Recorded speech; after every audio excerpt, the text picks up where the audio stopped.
And they really like, also, what is this? All right. Really like the way they talk, like, yes. Now, you guys got the season great first. It's really Thank you. On Thursday night, but that's how it should go if everything goes right. Now we're gonna talk about things that go, oh. Dum, dum, dum, Alright, preeclampsia and eclampsia, which is also stage 1 toxemia and stage 2 toxemia. This happens in the third trimester, which is month 7, 8, 9. And preeclampsia, which is stage 1 toxemia, mom will start to have headache, vision disturbances. She'll start to swell, get edema all over, anxiety, and the blood pressure will go way up. And if that doesn't get treated, it will lead to stage 2 toxemia, known as eclampsia, which again result in seizures and then death of mom and baby. Any questions? The next pre-delivery emergency we've already trained you on, supine hypotensive syndrome. That's when you lay mom on her back, sitting third trimester, and the weight of the fluid from the pregnancy shuts off the inferior vena cava, so it shuts down the preload to the right atrium, so the blood pressure crashes. That's why we always put them on their left side. Any questions? Oh.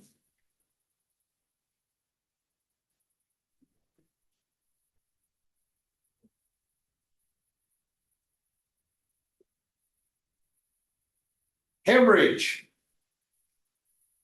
So we don't like to see that, especially vaginal hemorrhage in a pregnant female. So if it's painless vaginal bleeding, generally placenta previa, which is when the placenta slides over the opening, the vaginal openings, start bleeding. But the worst one is painful third trimester bleeding, which is placenta abruptia, which is when the placenta is torn away from the uterine wall. Both have very poor outcomes. There are true emergencies. And of course, if it's first trimester, you have to be concerned about ectopic pregnancies, which is any pregnancy outside the uterus, usually in the fallopian tube.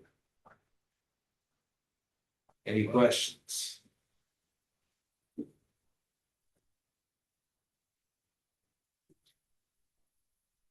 Now here's something we hope you'll really like. Subtube.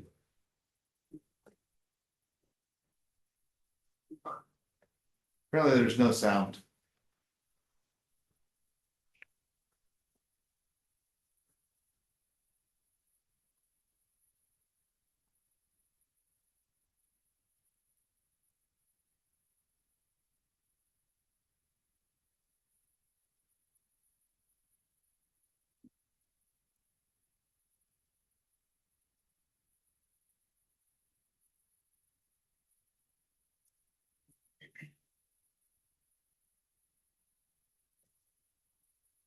Ta-da! He did some.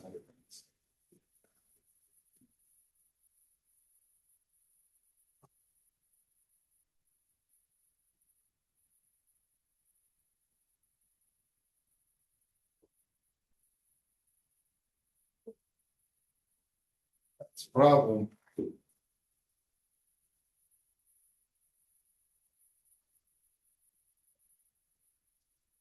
So this is a serious medical emergency. So it can rupture the fallopian tube and cause internal bleeding. Lead to death. Any questions?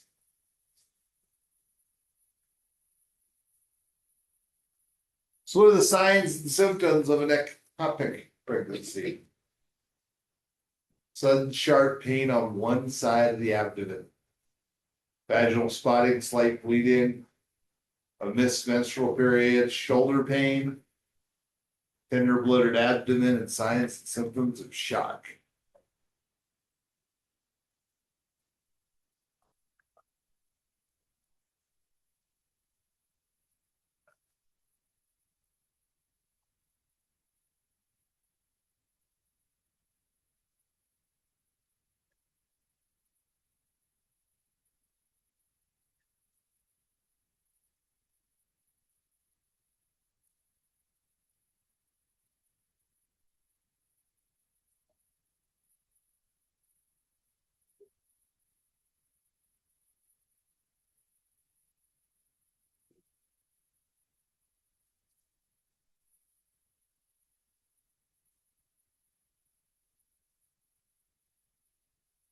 Any questions?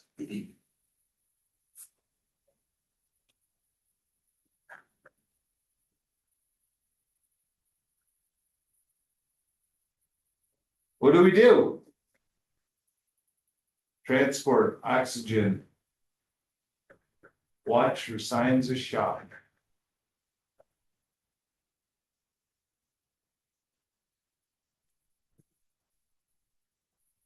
Any questions?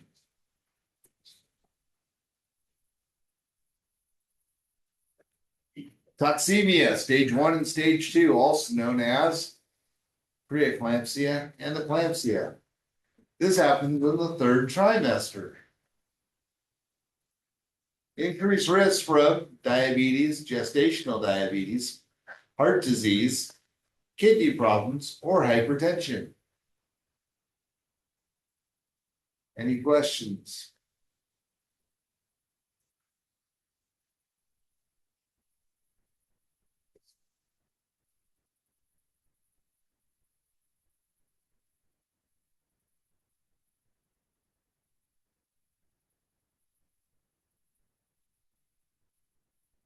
Signs and symptoms, toxemia.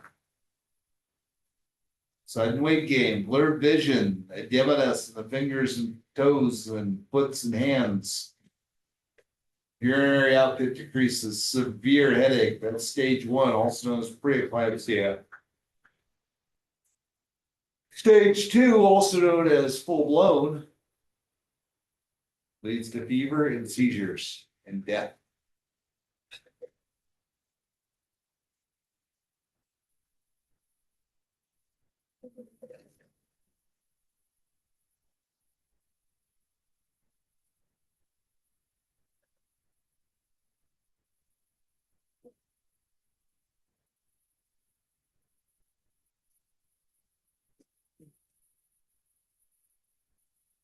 Any questions?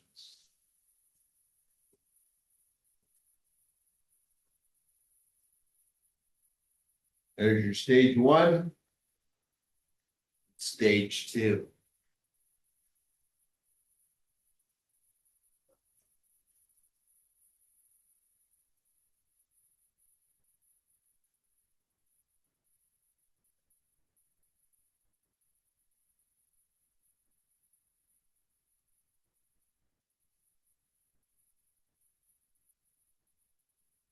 In stage 2, are you still hypertensive? Uh-huh. Very much so.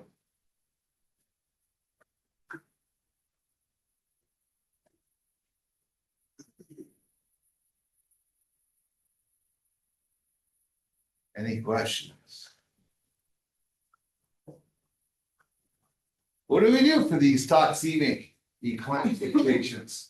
Well, we put them on their left side, because the last thing we want to do is supine hypotensive syndrome.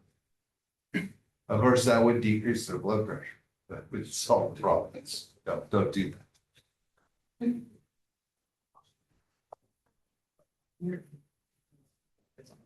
Any questions? Oxygen and diesel.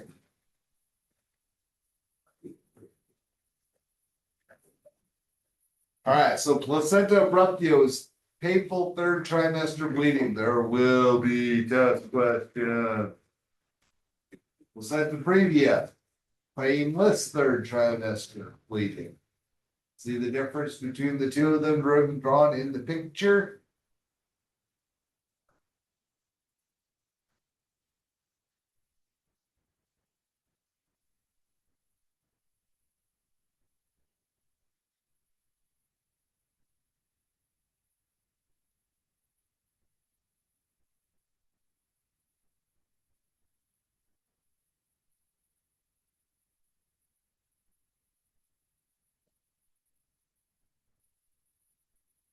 Any questions?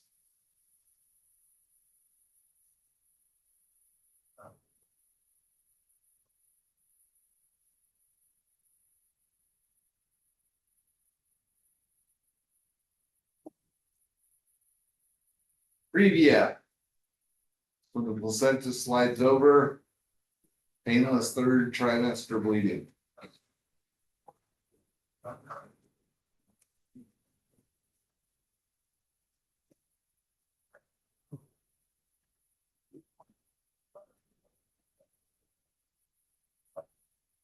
Any questions? Now here's something we hope you'll really like. In a typical, in a typical developed pregnancy, the placenta, which nourishes the baby, develops high up in the uterus. Sudden vaginal bleeding may indicate placenta previa. The placenta has partially or totally grown over the cervix. If the attachments of the placenta to the uterus are damaged, the resulting bleeding may lead to hemorrhagic shock for the mother and lack of blood flow for the fetus. That is a true emergency. And there will be test questions, so make sure you know it. Any questions on placenta previa?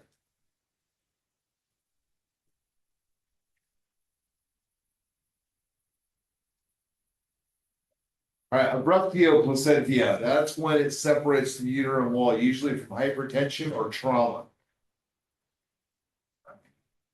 It's 1 in 5 all fetal deaths. It's from placenta abruptio. Or abruptio placentia. Toxemia and trauma are the most common causes. Any questions? What is that? C-section. Yeah, if the baby's developed enough to survive it, How much time would you have for that? Like, just depends on the severity of the eruption.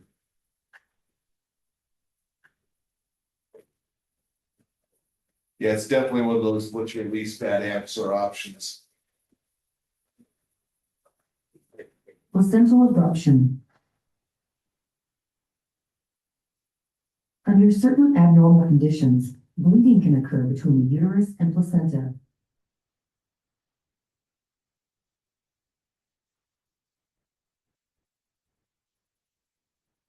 This is called a placental abruption.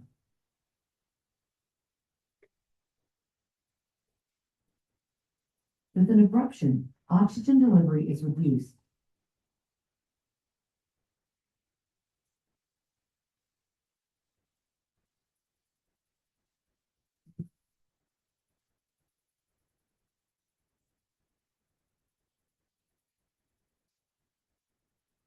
Until 25% of the placental uterine interface is affected, oxygen delivery to the baby is not significantly impaired, and the baby will be able to compensate.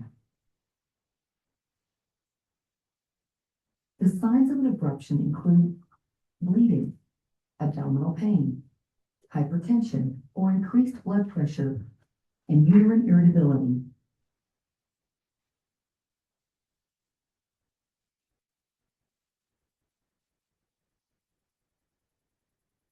The abruption can continue to expand as the bleeding worsens.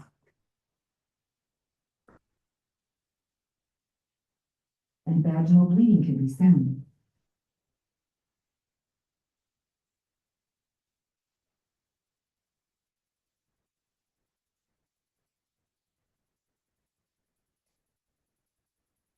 As the abruption continues, the surface available for oxygen transfer is reduced.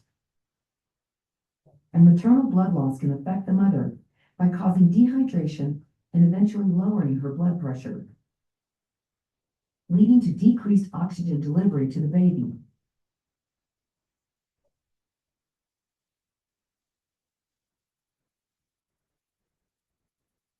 Until the abruption reaches a dangerous level, the baby can continue to compensate by increasing her heart rate.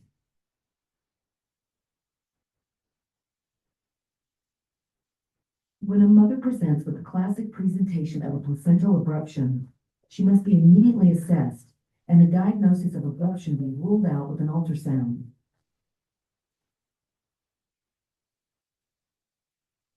Without proper intervention, the blood loss can lower the mother's blood pressure, leading to decreased oxygen delivery to the baby.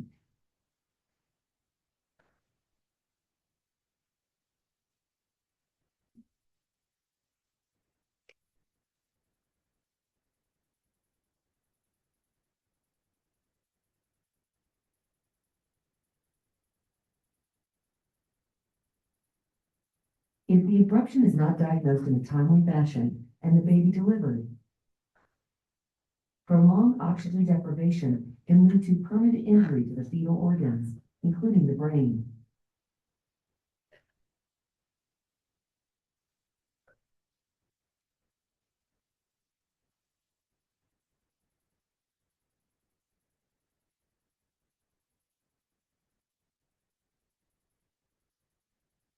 That was exciting. Any questions? Any questions about the signs and symptoms of abruptio placenta? No,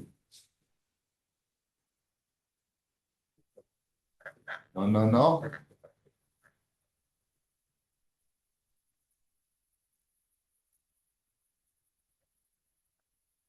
What do we do? Left side, oxygen, treat for shock, safe rapid transport. Early notification of the hospital, get an OB/GYN surgeon in there, hopefully.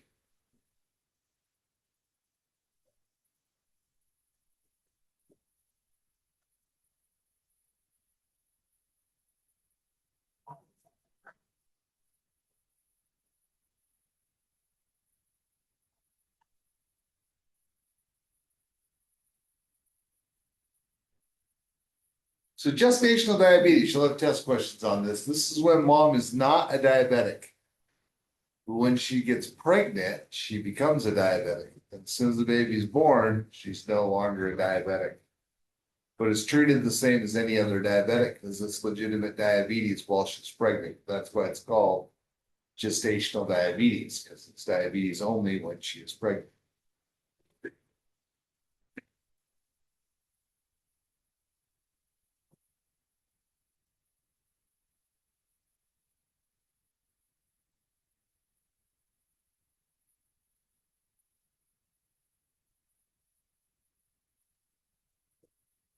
Any questions?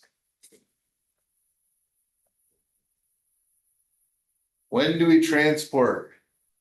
The woman is having contractions, and the contractions close together, we check for crowning. If there is no crowning, we transport. If there is crowning, we prepare for imminent delivery. As I think you want to request something from the last one, maybe base you starts crawling in route or. Childbirth is a BLS skill. Okay. There is no ALS medication to go with childbirth. There's no magic paramedic stuff. Well, they can take That drug that. Oh, saline, it's just normal saline, yeah.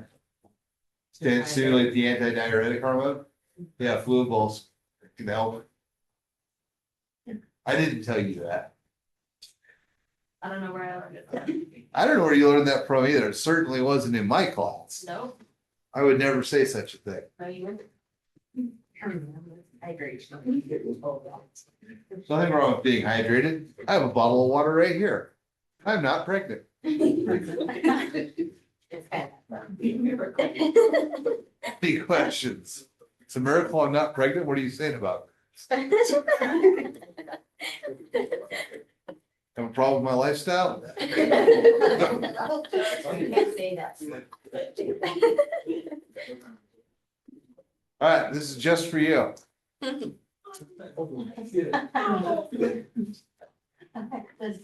you go. That's how you stop an explosive birth. Put a little bit of pressure. Don't pull on the baby. Stay calm. Let nature take its course. Oh, look at that. Once you pop that shoulder out, the rest of the baby comes out pretty well. Hang it by its feet, spank it. No, we don't do that anymore. This is old school. Sometimes it comes out with us.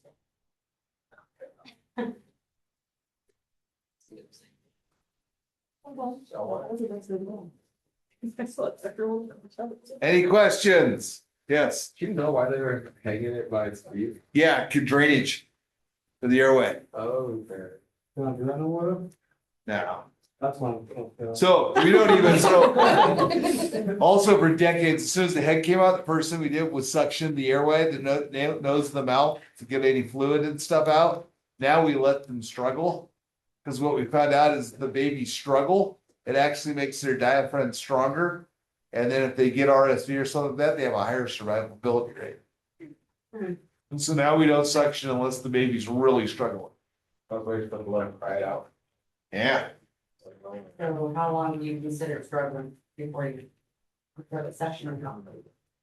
Starts turning blue, low Apgar. We're about to teach the Apgar. If their Apgar is under 8, you probably should suction them. Everybody knows the Apgar sugar scale is? It's invented by a trucker. No, just kidding. And now, we're gonna go over Apgar here in a little bit. But first, we need to go over preparing for delivery. Stay calm. Watch for a brown truck coming down the street. That's how you know you have an imminent delivery. Can you stop? I'm writing at the top.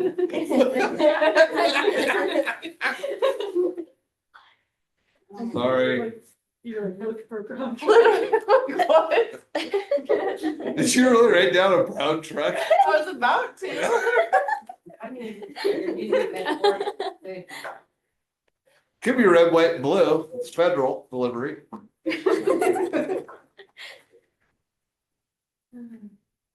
All right. Oh, boy. Who brought the graham crackers? It's only Monday.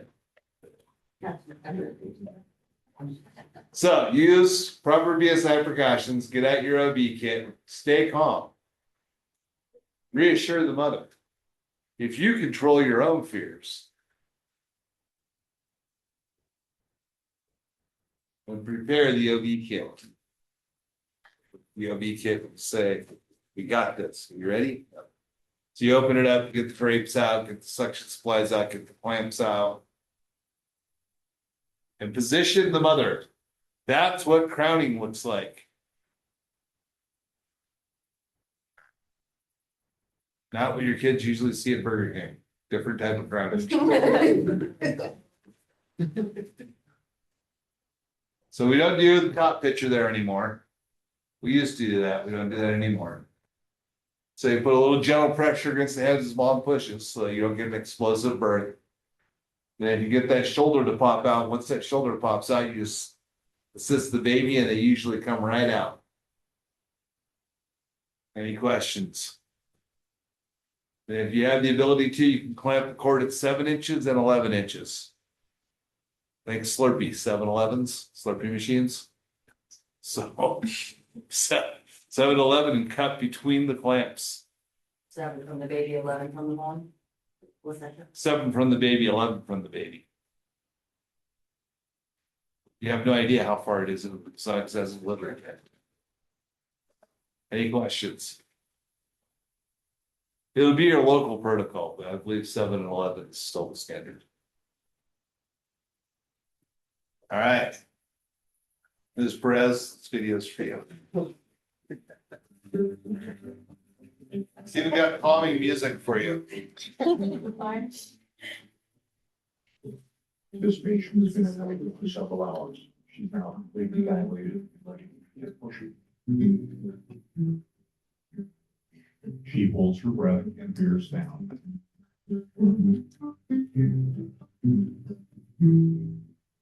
Fetal head is deeply engaged. That's not the actual baby. She will demonstrate the center part of labor.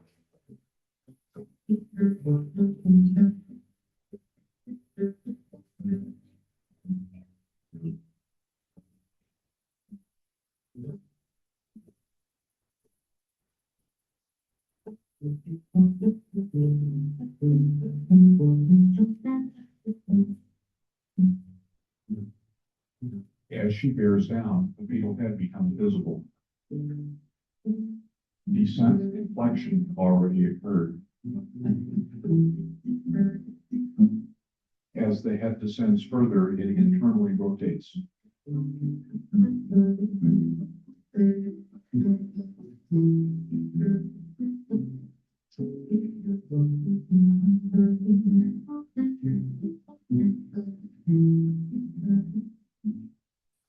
Now we can see the fetal head extend.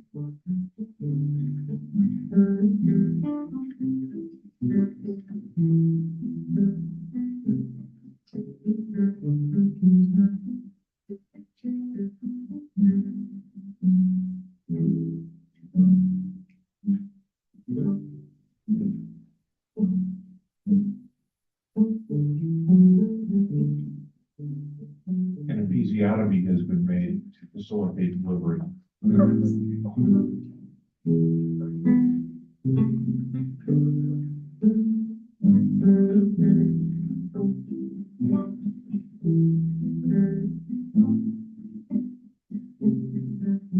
The umbilical cord is wrapped loosely once around the neck. It is easily reduced. Then the head externally rotates.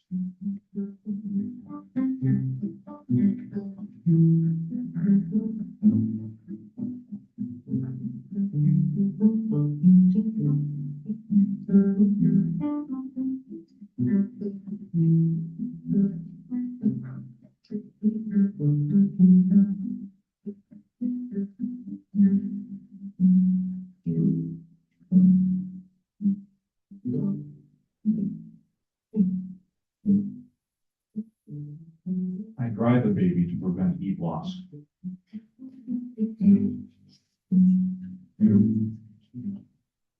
I clear the baby's airway, nose and mouth using a suction device.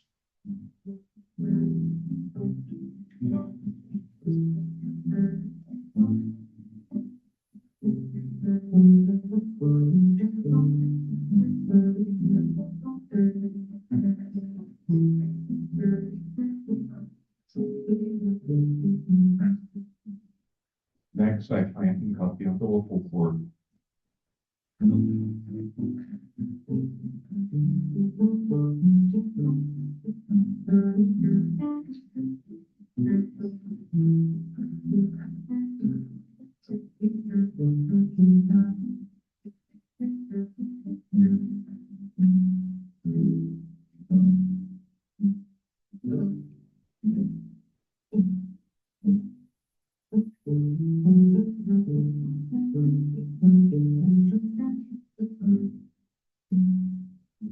A few minutes later, the afterbirth is expelled.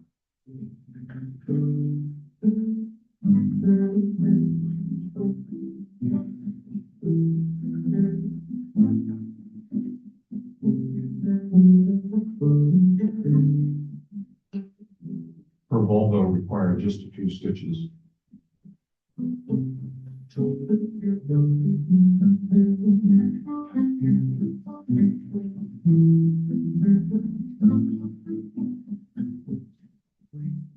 And here's that new baby.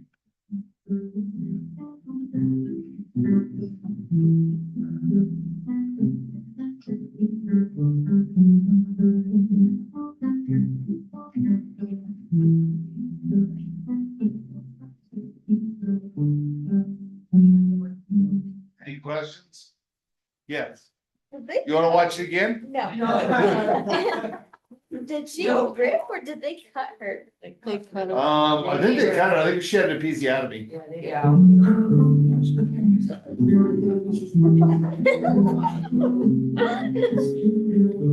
They showed them doing it though. If not, I got one where they do show an episiotomy being done. I think it's like right after this, he says it like that. Yeah.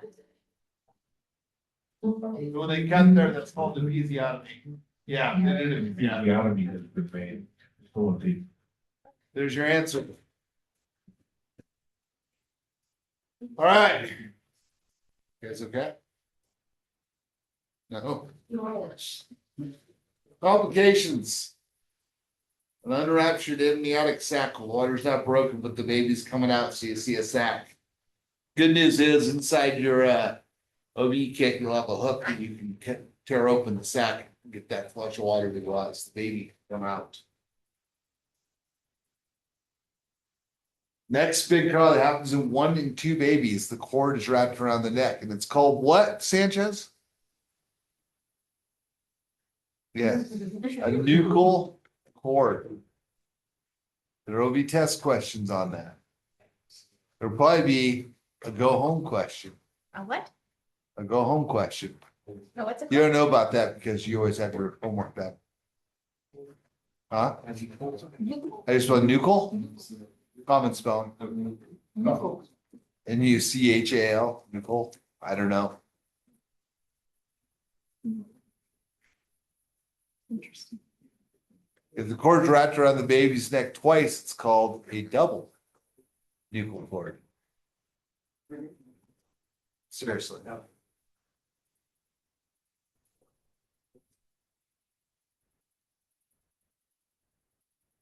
Unless the doctor had a scholarship on the baseball team, then it's a double play. I didn't know.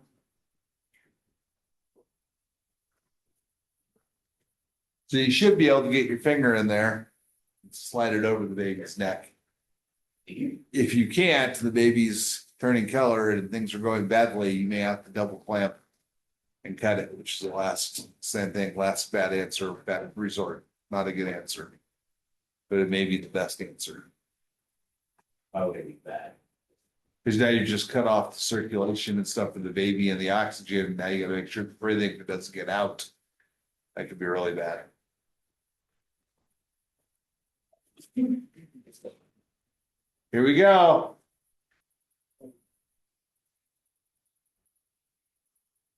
There's an episiotomy for you.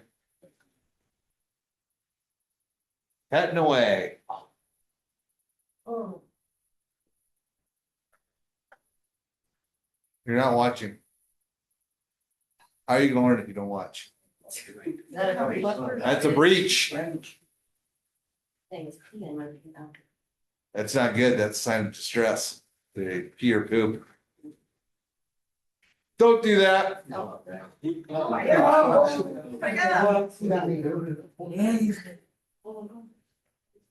Oh. Somebody grab the infant cervical collar. They are all flexible. I think it's like. Pretty. They're all going to hell for making sure that's.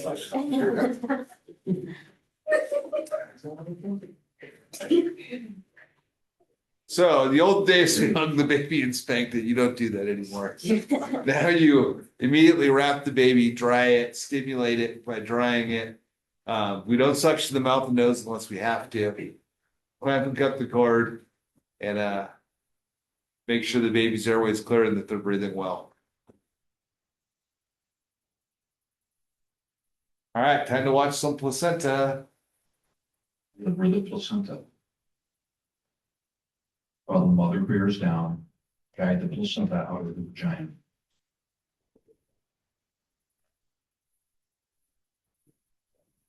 Make sure you turn it counterclockwise to get it to come out. Just kidding. It's best to identify missing fragments of placenta before. That's for doctors. You don't have to do that. Check for 2 arteries and 1 vein recorded. Any questions about placentas?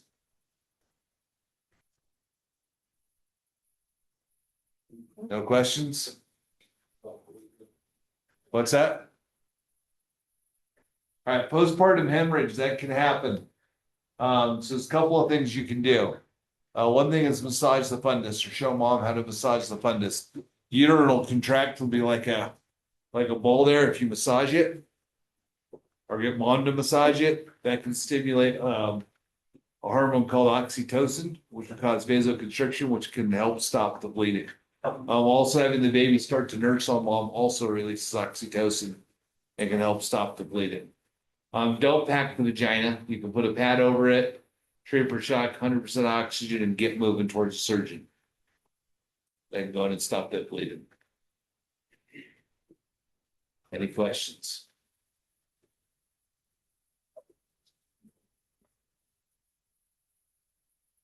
No questions, huh? APGAR. APGAR is like a Glasgow Coma scale for neonates. So we take it at 1 minute after the baby's born and again at 5 minutes. So check the heart rate. The heart rate is over 100, they get 2 points. Under 100, 1 point. There's no pulse, they get 0. Respiratory effort, if they got a strong cry, 2 points. Weak cry, 1 point. No cry, 0. Or no breathing, 0.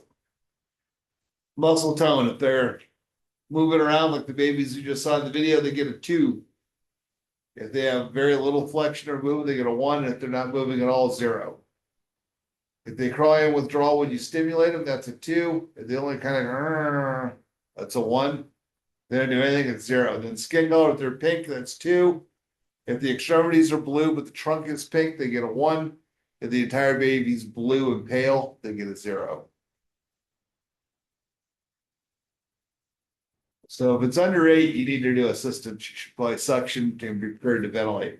If the heart rate is under 100, you need to ventilate for 30 seconds of the bag valve mask. There will be endless test questions on that. Then you reassess after 30 seconds. If the heart rate's over 100, we're good. If it's not, then you need to start CPR. Even though they have a pulse, if it's under 100, you're going to start CPR after you ventilate. Any questions? 1 minute, and then we check it again at 5 minutes if the baby's improving or getting worse. Any questions?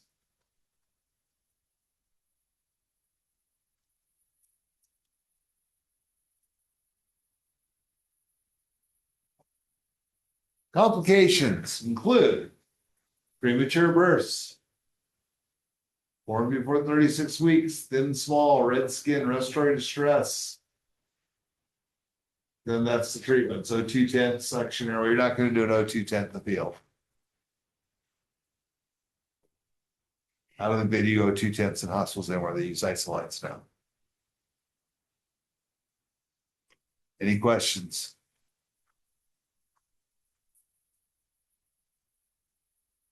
So again, if heart rate's under 100, we ventilate for 30 seconds. That doesn't work, then we start CPR. Remember, we're checking pulses at the brachial, not the carotid, not the femoral, the brachial. Right here. Any questions? Any questions on infant compressions?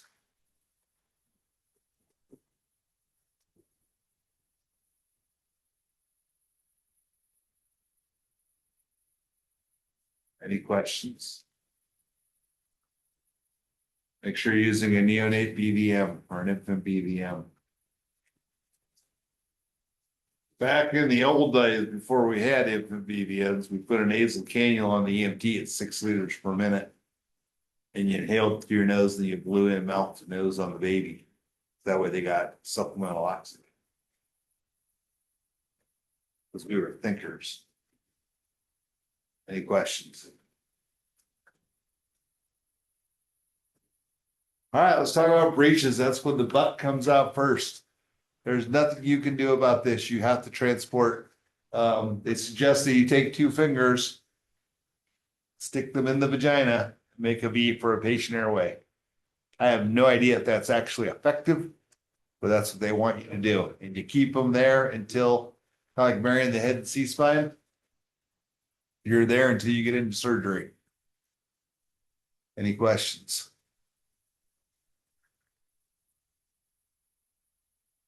Limb presentations are very rare and have very poor outcomes. Same thing. Put mom head down, feet up, try to get gravity, get pressure off the umbilical cord. Create an airway, transport as quickly as possible. Early as possible, notification to the hospital so they can get a surgery team ready for a crash C-section. Any questions? Yes. You're gonna try and have the mother just like stop pushing? Yeah, Okay. but I have yet to see a limb presentation that had a happy outcome. Never. And I've never heard of one either. Any questions? Next brings us to prolapse cord. This is very different than a nuchal cord. What is a nuchal cord? Hey, you guys are getting this. All right, a prolapse cord is when the umbilical cord is coming out the vagina before the baby's head. which is bad because the baby's head's gonna put pressure on it and shut off the blood flow to the cord. So that's a big problem. So what you gotta do is take your fingers again and put pressure on the baby's head and break the pressure off the nuchal cord. Not nuchal cord, prolapse cord. And the same thing, you're gonna do that all the way to the hospital with early notification so they can have a surgery team ready for a crash C-section. Any questions?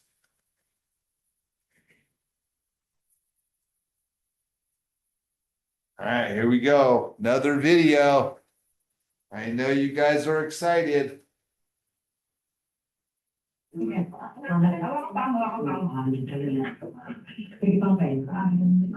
So a couple things we're gonna go over before we watch this video, and after this video, I'll let you go to break for a little bit.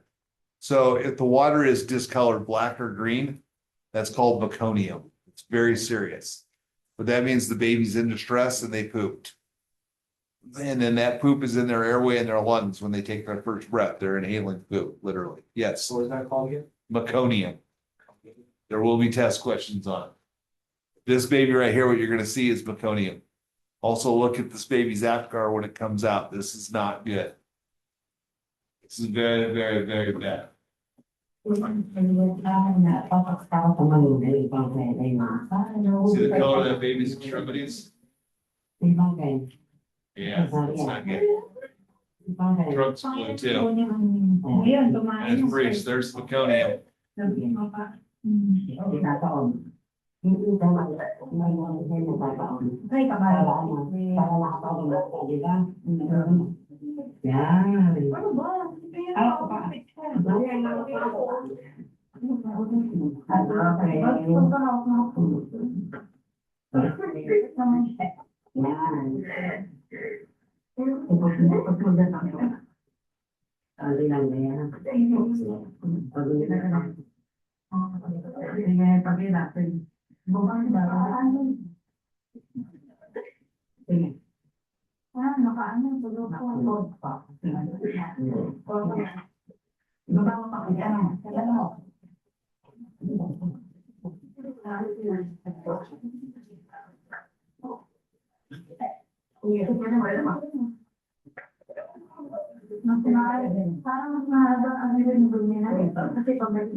Baby should not be that color.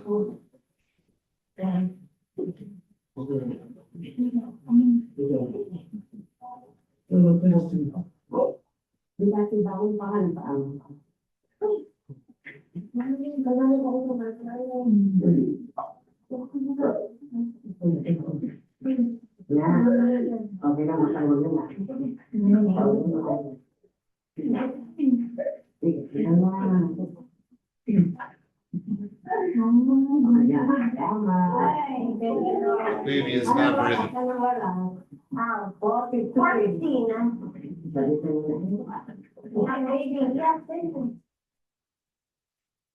All right, go to break. Be back at 5 minutes after 8, ready to go into teams.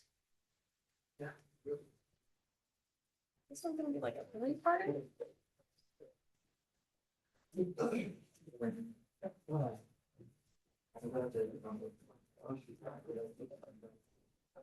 Welcome. Huh? You say, oh, hello.